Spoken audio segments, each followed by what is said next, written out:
Un cordial saludo y bienvenidos todos a este canal que se dedica a hablar de temas de derecho penal. En esta oportunidad hablaremos de un tema bastante importante que es la autoría mediata. La razón por la que escogimos este tema fue un evento que ocurrió esta semana que contextualizaremos un poco porque independientemente del momento en el que usted lo escucha, pues quizá no esté contextualizado con esta circunstancia y también el caso servirá para explicar algunos alcances sobre este tema. La autoría mediata es una de las formas de autoría o de intervención delictiva que contemplan la mayoría de los códigos occidentales y de los códigos incluso europeos y que tiene algunas características bastante específicas que hacen que sea una figura sobre la que se deban realizar análisis especiales. El evento que ha ocurrido esta semana en Colombia es particularmente la imputación, es decir, la atribución inicial en el procedimiento que se ha realizado en contra del ex candidato presidencial Óscar Iván Zuluaga y su hijo. Resulta que a Óscar Iván Zuluaga, quien fue candidato a la presidencia de Colombia, se le está atribuyendo la comisión de varias conductas delictivas, pero nos interesan principalmente dos: la falsedad en documento privado y el fraude procesal. Nos interesa porque esta conducta se le atribuyó en la modalidad de autor mediato y, según la fiscalía, él habría instrumentalizado a su hijo, quien era el director de la campaña, para que su hijo presentara unos informes fraudulentos al Consejo Nacional Electoral sobre unas fuentes de financiación. Resulta que, según las investigaciones, posiblemente habrían ingresado a su campaña dineros de Odebrecht a través de un patrocinio que estos habrían hecho a un consultor político en una suma superior al $1.800.000.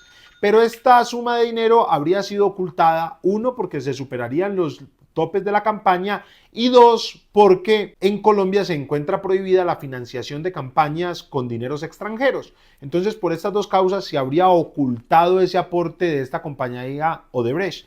Bien vale aclarar que Odebrecht era una compañía que al parecer se dedicaba en varios países de Latinoamérica a realizar diversos sobornos para lo que tenía una cuenta específica. Sin embargo, aquí todavía no se dice que ese dinero haya sido para obtener un soborno, porque en realidad era apoyando una campaña presidencial. Bien sea decirlo de paso, también existen esas mismas acusaciones respecto a la otra campaña del que sí fue electo presidente, Juan Manuel Santos. Más allá de si son o no responsables, resulta que la fiscalía le atribuye a él la comisión de la conducta como autor mediato, sería su hijo el instrumento, pero posteriormente le atribuye también a su hijo la autoría de un fraude procesal posterior, diciendo que su hijo se habría enterado posteriormente de la existencia de estos dineros y que pese a haberse enterado no habría denunciado a su padre y no habría evitado que otras personas hicieran eco de esta información, lo cual es una conducta pues indebidamente imputada, porque en Colombia, primero, no existe el deber de denunciar a los padres y segundo, no impedir que otros hagan eco de una información falsa no es delito. Pero vamos a concentrarnos en por qué es relevante la imputación que se le hizo a Óscar Iván Zuluaga bajo el título de autor mediato y por qué esto afectaría a favor de él la responsabilidad de David, su hijo, en estos hechos. Resulta que, y aquí vamos a soltar ya, digamos, la conclusión y después la vamos a ir desarrollando con calma, el autor mediato es entonces el que domina el hecho, el que interviene en la realización de la actividad delictiva, dominando el hecho, y ahorita explicaremos qué es esto, pero utilizando a alguien que no domina el hecho. Ese alguien que es utilizado es quien realiza el hecho de manera directa, pero ese alguien que realiza el hecho de manera directa no es considerado autor, sino que es considerado instrumento y por tanto no responde. Su conducta es atípica, y ahorita explicaremos qué es eso, pero al ser su conducta atípica no puede ser objeto de reproche penal. Es ahí donde la imputación de la fiscalía resulta contradictoria, porque al mismo tiempo estaría diciendo que David es un instrumento y que David también respondería. La fiscalía intenta separar esto con los tiempos y dice que David se enteró después y ahí es todo esto que les mencionamos. Pero queremos aprovechar esta oportunidad para explicar la autoría mediata. Resulta que uno de los temas que más se discute en la ciencia penal, en la dogmática penal, y para entender qué es ciencia y dogmática penal ya tenemos un video en nuestro canal, uno de los temas que más se discute es la intervención delictiva. Es decir, ¿qué tiene que hacer quién para ser considerado el que realiza la conducta y por lo tanto que le sea atribuida la pena con la que se amenaza el comportamiento que él realiza. Es decir, ¿qué tengo que cumplir yo? ¿Qué características tengo que cumplir? ¿Y qué tienen que cumplir mis actos para ser considerado el destinatario de la ley penal y que al final se me pueda atribuir la pena por los hechos que se me han a mí atribuido? Entonces, ahí hay múltiples respuestas y no ha sido pacífico en la consolidación de la doctrina. Por ejemplo, Kantorovich al inicio del siglo XX ya decía que este era el tema más oscuro y menos tratado de la doctrina y con esto coincidieron bastante. Y es porque normalmente se considera el sentido común, es decir, si el tipo penal, es decir, si aquel comportamiento que se amenaza con pena es el que matare a otro incurrirá en prisión, pues si yo mato a otro soy autor y aquí no hay nada que analizar. Pero el problema no subyace de esta clase de casos, sino que el problema es cuando yo no mato, sino que ayudo a alguien a matar, convenzo a alguien para que mate, le exijo a alguien que mate, estoy pendiente de todo lo que acontece mientras ese alguien mata o no evito que alguien muera. Cada una de estas hipótesis que acabo de plantear así brevemente dará lugar a distintas hipótesis sobre la intervención delictiva que debemos analizar en detalle. Una de esas modalidades de la intervención delictiva es precisamente la autoría mediata. Pero primero quiero que nos ubiquemos en la discusión. La primera propuesta, que se basa en la equivalencia de las condiciones de la que hablaremos en otro momento, es el concepto unitario de autor. Es decir, todo el que intervenga en la actividad delictiva, todo el que aporte lo que sea, una causa, una condición, algo necesario o no, todo el que intervenga en la actividad delictiva será considerado autor. Le podremos poner diversos nombres, lo podremos considerar autor intelectual, autor material, autor directo, ponerle el autor y el apellido que sea, el autor instigador. Autor, el apellido que sea, responde igual, todos son autores. Rápidamente se verificó que esto era bastante injusto porque no todos deben responder con la misma sanción, porque no todos hacen lo mismo, no todos intervienen de la misma manera. Entonces comenzaron a surgir teorías que intentaban limitar esto y surgen en distintos órdenes, pero aquí intentaremos explicarlas en un orden que no siempre es sucesivo, es decir, de un momento a otro puede haber una sentencia de la Corte Suprema que acoja un concepto de autoría anterior y después posterior y así sucesivamente en una caótica implementación de estas herramientas. Inclusive, por ejemplo, en la jurisprudencia de la Corte Suprema de Justicia colombiana, muchas veces volvemos al concepto unitario de autor sin darnos cuenta y vamos a considerar a todo el mundo autor, pero de eso ya tendremos la oportunidad de ocuparnos. La primera fórmula para oponerse a ese concepto unitario se conoce como concepto extensivo de autor. Ese concepto extensivo que también es llamado concepto subjetivo de autor. ¿En qué consiste? Dos teorías, teoría del dolo y teoría del interés. Vamos a atomizarlas y a reunirlas en una sola afirmación. Va a ser primero que todo subjetiva. ¿Qué quiere decir subjetiva? Que todo va a depender de la conciencia del sujeto y en este caso del ánimo. Dependiendo de dos clases de ánimo, el animus occi y el animus auctoris. El animus occi es el que interviene en la conducta delictiva para perseguir una intención ajena y el animus auctoris es quien interviene persiguiendo su propia finalidad. Y aquí va a haber algunas diferencias entre una y la otra, va a haber distintos casos que después analizaremos con detalle cuando hagamos una mención de este video específico, pero lo importante es saber que todo lo que distinguía a un autor de un partícipe iba a ser lo subjetivo, lo interno, y era un concepto subjetivo psicológico, es decir, lo que el sujeto quiere, lo que el sujeto persigue. Rápidamente variamos a otros conceptos que se llaman conceptos restrictivos de autor, entre los que van a aparecer 4. El concepto objetivo formal, el concepto objetivo material, el concepto del dominio del hecho y el concepto normativo.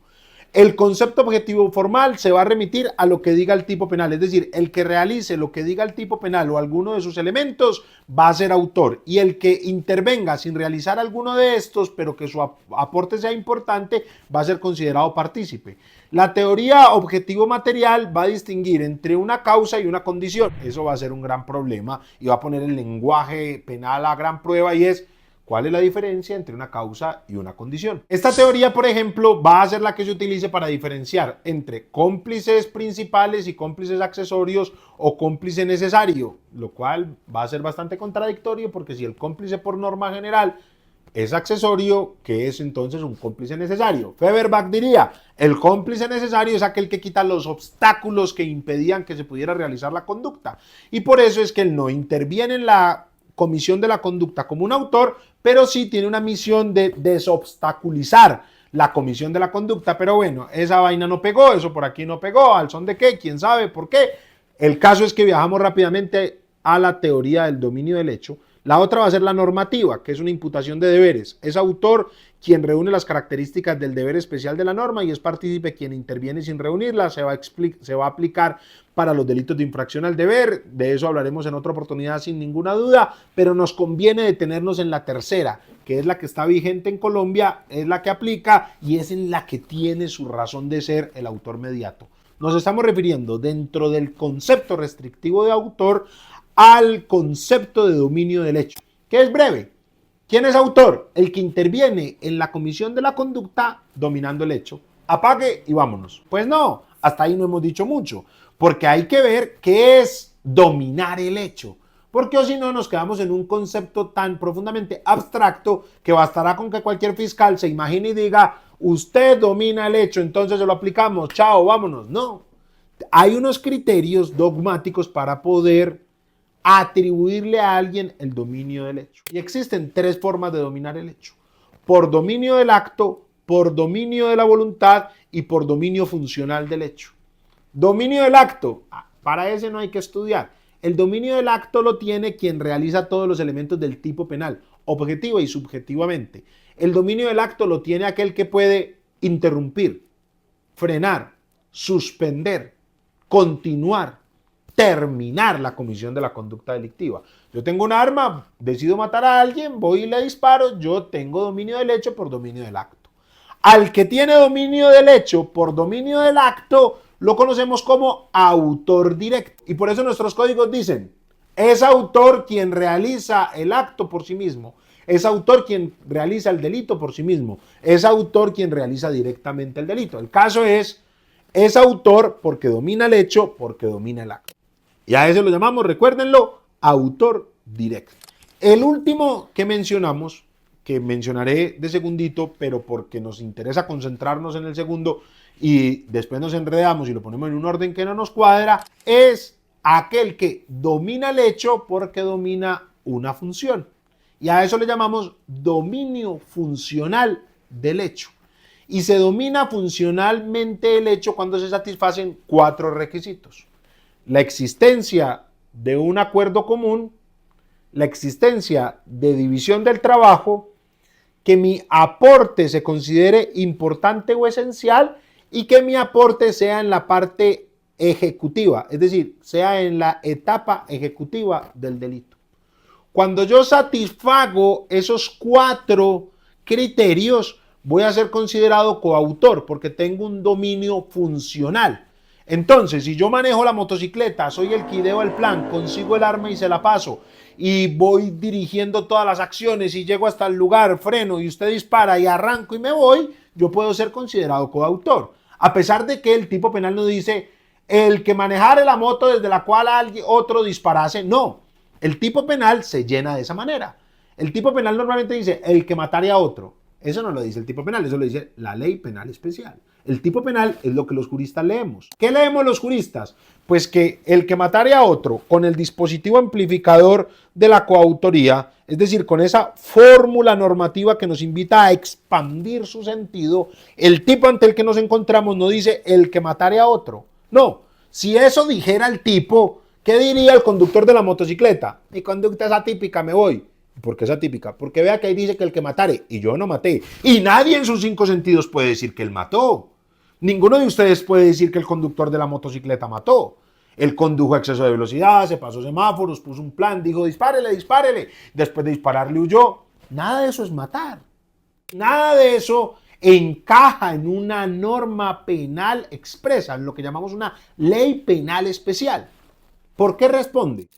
Ah, no, él responde así, su conducta sea atípica. No, recuerden que el delito es conducta típica, antijurídica y culpable. Si su conducta fuera atípica, él no respondería. Lo que pasa es que su conducta no encaja en la ley penal especial, tal como está expresa, pero sí en el tipo penal que construimos. Porque cogemos esa ley penal especial que dice, el que mate a otro va a la cárcel, y le ponemos esta ley penal general, que es un dispositivo amplificador. ¿Por qué le decimos dispositivo amplificador? Porque vea cómo lo va a amplificar, vea cómo lo va a amplificar. El que matare a otro incurrirá en prisión, ya no va a decir eso. Ya va a decir, el que mediante un acuerdo común con división del trabajo realizare un aporte importante e interviniere durante la ejecución de la conducta, así no matare, pero el plan fuere matar, incurrirá en prisión como si hubiese matado. Como si hubiese matado. Si ven cómo lo expande. Y hay otros dispositivos amplificadores, pero si nos metemos a explicarlos, esto se nos va por la rama. Lo que quiero que entendamos es que la ley penal especial no es sinónimo de tipo penal. No, la ley penal especial tiene varios elementos del tipo penal, pero el tipo penal es lo que construimos los juristas, los que nos dedicamos a interpretar esto, a estudiarlo, es lo que construimos con todo el andamiaje normativo con que contamos. Entonces, está claro, a ese lo llamamos coautor. La doctrina va a separar entre coautor propio o impropio, eso está mal visto porque el coautor propio no es un coautor, es un pluriautor, es otro autor, pero porque todos tienen dominio del acto, pero bueno, no me pongan atención, eso lo explicaremos en otro video específico. Ya tenemos claro, para la teoría del dominio del hecho es autor quien interviene en la comisión de la conducta delictiva dominando el hecho. Y ya explicamos dos. Domina el hecho porque domina el acto y a ese le llamamos autor directo, y domina el hecho porque domina una función y a ese lo llamamos coautor. Nos queda el que normalmente se explica de segundo, que aquí dejamos de último porque lo intentaremos hacer con más detalle. Aquí debemos también hacer unos créditos. Esta teoría del dominio del hecho no salió de un momento a otro del sombrero. Su último gran exponente podría ser el profesor Claude Roxin, pero tiene un origen y una evolución que se remonta varios años atrás en una construcción meticulosa. Es introducida la teoría de la intervención delictiva por Lange, no sé cómo se pronunciará, debe ser Lange, bueno, ustedes saben más alemán que yo. Después es desarrollada por Belzel con la teoría del dominio del hecho final. Recibe su gran desarrollo por Gallas, que es quien sintetiza todo lo que han dicho los que antes hemos mencionado, y al final llega Roxin, que la depura un poco, la organiza sistemáticamente y tiene a bien promoverla a tal grado que se termina introduciendo en distintos articulados. Entonces se suele considerar a Roxin como el gran autor de la teoría del dominio del hecho, tiene grandes aportes, aporta mucho en la autoría mediata, como ya lo veremos cuando va a hablar de estructuras organizadas de poder o de maquinarias delictivas, pero va a ser el fruto de un arduo proceso de construcción académica que da lugar a esta teoría más o menos refinada que nos permite tener algunos parámetros sobre los cuales referirnos. Cerrado este paréntesis en el que damos algunos méritos a quienes los tienen, debiendo aclarar que han participado múltiples autores, esto es bastante interesante. En Colombia se destacan, por ejemplo, Alberto Suárez Sánchez con su manual sobre autoría de la Universidad Externado de Colombia. Cuando vemos estos recuentos, entonces ya tenemos claro que ha habido un marco teórico, que esto no es producto de la imaginación de un solo sujeto, no es un capricho legislativo, sino que todo esto nos va a permitir alinderar a quién se le atribuye y a quién no. Podemos hablar ya de la autoría mediata, que es el propósito de este video. Pero habiendo acortado todo este camino, podemos hacerlo de una manera más incisiva. En la autoría mediata, lo que tiene el autor es un dominio de la voluntad. Entonces, por eso se habla del hombre o sujeto de atrás. Vamos a explicarlo. Hay un sujeto A, un sujeto B y un hecho C. El hecho C es el hecho que consideramos delictual. Entonces, resulta que B es quien realiza el hecho que consideramos delictual. Es quien lo realiza en el mundo de los sentidos. Ahorita le pondremos otro ejemplo, pero por ahora sigamos jugando con ABC.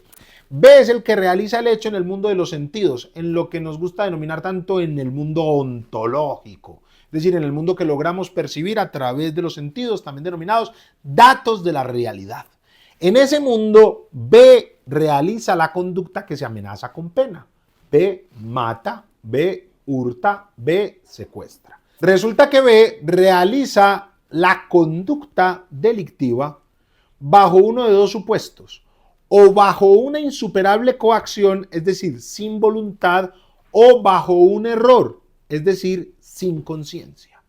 Cuando lo realiza bajo una insuperable coacción ajena, decimos que él se encuentra en un estado de necesidad coactivo. Es decir, en la obligación de actuar de una cierta manera porque alguien se lo está obligando. Ahorita veremos las características. También está que B puede actuar bajo un error porque ha sido engañado. Resulta que en las conductas típicas, cuando nosotros valoramos si la conducta es típica, tenemos dos escenarios para valorarla. La conducta típica objetivamente y la conducta típica subjetivamente. En lo objetivo lo realiza B, es decir, todo lo que la norma objetivamente, es decir, de manera externa realiza, B lo satisface.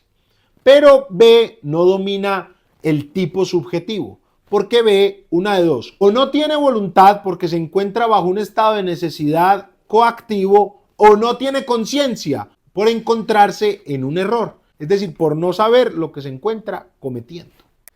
Entonces, ¿qué ocurre? Que analizamos que A, es decir, el sujeto de atrás, es o quien está a través de la insuperable coacción exigiéndole a B que realice una conducta, o quien lo está engañando para que la realice. Vamos a poner los dos ejemplos. Yo le pongo un revólver en la cabeza. Hace esta conducta o lo mato. Si yo le digo esto, usted sabe que está matando. Pero usted no domina su capacidad de autodeterminarse de acuerdo con esa conciencia. Es decir, usted se encuentra bajo un estado de necesidad coactivo. Usted está obligado a actuar de esta manera. Y por lo tanto, su conducta, si usted llegare a matar, sí sería objetivamente homicidio, pero no subjetivamente. La otra opción, que la trae Roxin en su manual sobre autoría y participación, es bastante graciosa. Es un ejemplo del nunca jamás, pero nos va a servir para ilustrarlo. Y es, yo le digo a usted, apaga el foco. Usted va y hunde el interruptor desde donde se apaga el foco. Pero resulta que usted ha presionado el interruptor que va unido a un cable que va a una carga explosiva y ¡pum! Mata a 100 personas esa bomba. ¿Quién mató a esas 100 personas? En el mundo ontológico, en el mundo de los hechos, en los datos de la realidad, en lo que logramos percibir, pues el que hunde el botón. Pero resulta que el que hunde el botón estaba apagando un foco, estaba apagando un bombillo, una lámpara, no estaba matando. Entonces él, aunque fue quien en el mundo causal realizó los actos para que murieran esos sujetos, desde el punto de vista jurídico y sobre todo desde el punto de vista subjetivo, logramos comprender que él no dominaba la conducta que realizaba en cuanto subjetivamente se encontraba en otra realidad. Y por lo tanto diremos que él no tenía el dominio del acto porque él no sabía lo que hacía. El dominio entonces estaría en A, al que llamamos el sujeto de atrás, al que llamamos el hombre de atrás, al que llamamos el autor mediato. Vamos entonces al caso que dio lugar a que hiciéramos este video. Según la propia fiscalía, Oscar Iván Zuluaga, quien sería A, es decir, el sujeto de atrás, habría engañado a su hijo, quien sería B, para que su hijo presentara en su condición de director de la campaña una información falsa al Consejo Nacional Electoral y a las diversas autoridades electorales. Si vemos, B es quien realiza la conducta de engañar a las autoridades. B es quien realiza la conducta de consignar información falsa en los informes contables, en los reportes de cuenta, es quien le lleva la información falsa a un funcionario administrativo y por lo tanto es quien estaría realizando materialmente tanto la falsedad en documento privado como el fraude procesal. Sin embargo, B realizó esta conducta como quien apaga el foco, es decir, como quien está totalmente convencido de que lo que hace no está prohibido por el derecho.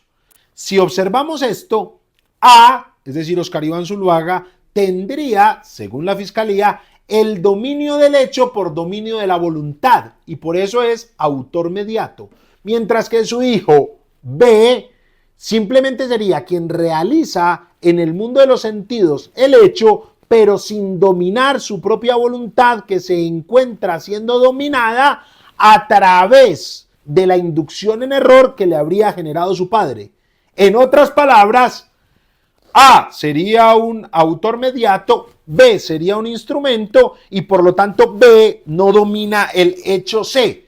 siendo únicamente atribuible a A. Por eso, por norma general, el instrumento en la autoría mediata no responde. Ahí es donde está la gran contradicción de la fiscalía. Si B, o sea, el hijo, es un instrumento, está llamado a no responder porque no actúa con dolo, es decir, no actúa con conciencia ni voluntad. Y por lo tanto, es contradictorio después endilgarle a él una responsabilidad. Ahora, si él después cayó y no denunció a su padre, estaba haciendo uso de su garantía constitucional a no incriminar a un pariente cercano y a no autoincriminarse.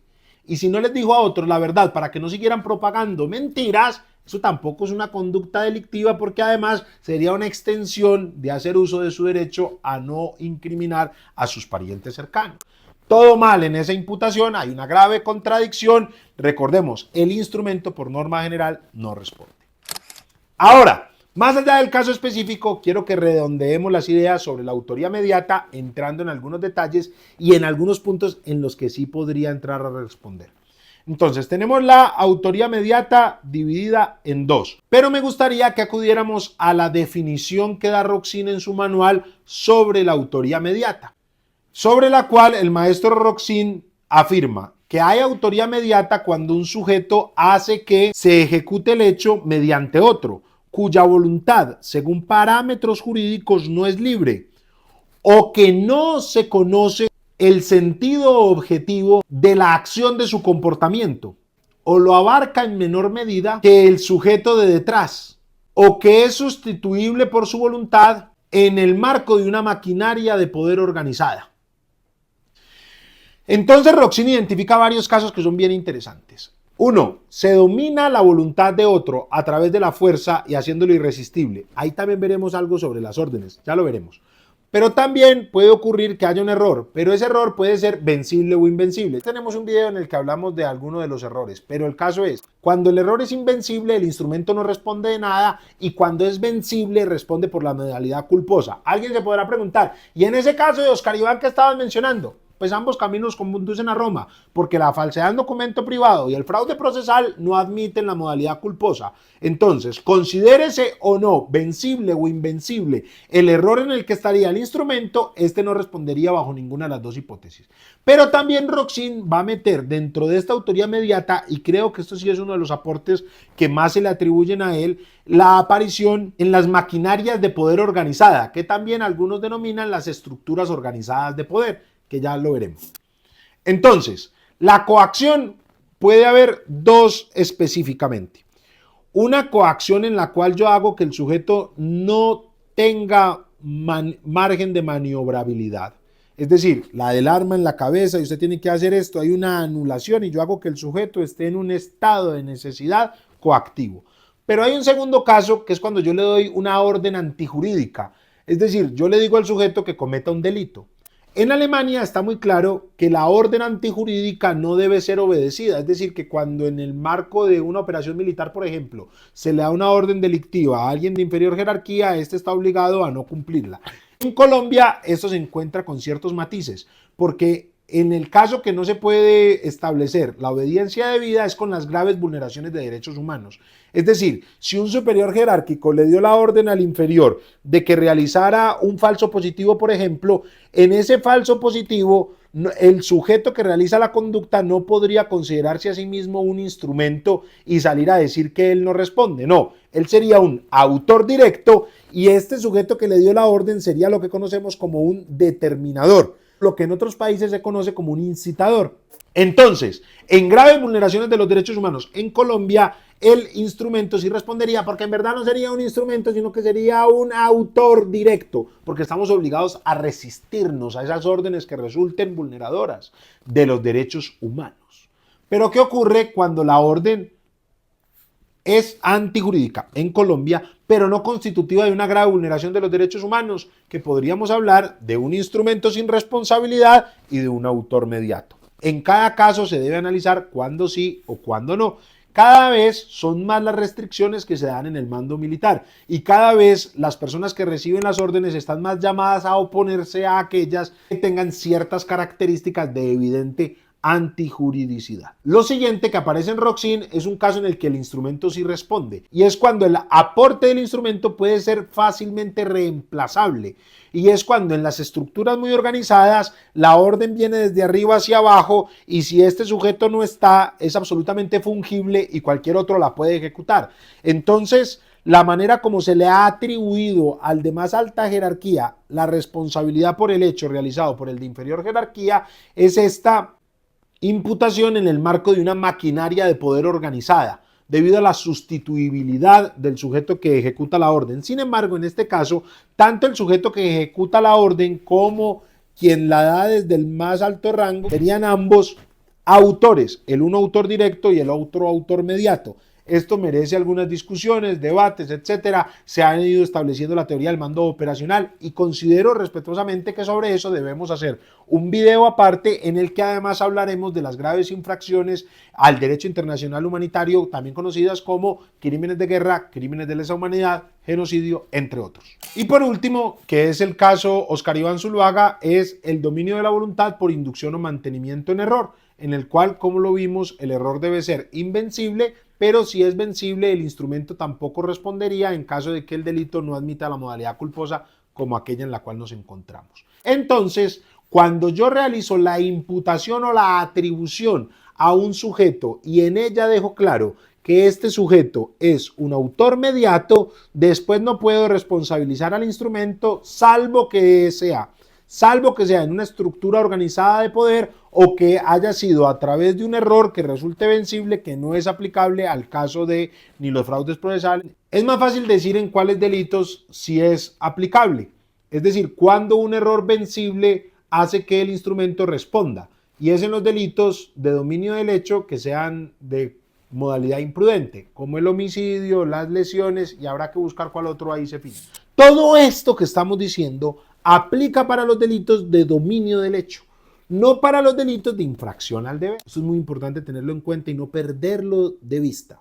¿Cuáles son los delitos de infracción al deber? Son esos delitos cuyo injusto principalmente consiste en el deber especial que tiene el sujeto al que se le endilga la comisión de la conducta. Es decir, es cuando el destinatario de la ley penal especial no es destinatario por su condición de mero ciudadano o de mero habitante, sino por los deberes especiales que de acuerdo a un rol específico él ostenta. Por ejemplo, y por norma general ponemos los delitos contra la administración pública, de los cuales ya hemos hecho aquí un video. En esos delitos contra la administración pública, por ejemplo, existe el peculado, pero resulta que el peculado es un delito de infracción al deber. En el peculado lo que se castiga principalmente es que el sujeto está incumpliendo una relación especial de sujeción que le obliga a proteger el patrimonio del Estado. Y resulta que existe la modalidad de peculado culposo. Entonces allí no aplicaríamos ninguna de estas teorías porque para el peculado, ¿quién es autor? Pues el que interviene en la comisión de la conducta teniendo el deber especial de custodia de los bienes. Quien interviene en la comisión de la conducta pero sin reunir la condición especial, no puede ser autor y deberá ser considerado un extraneus y a él se le deberá realizar una atribución jurídica aparte.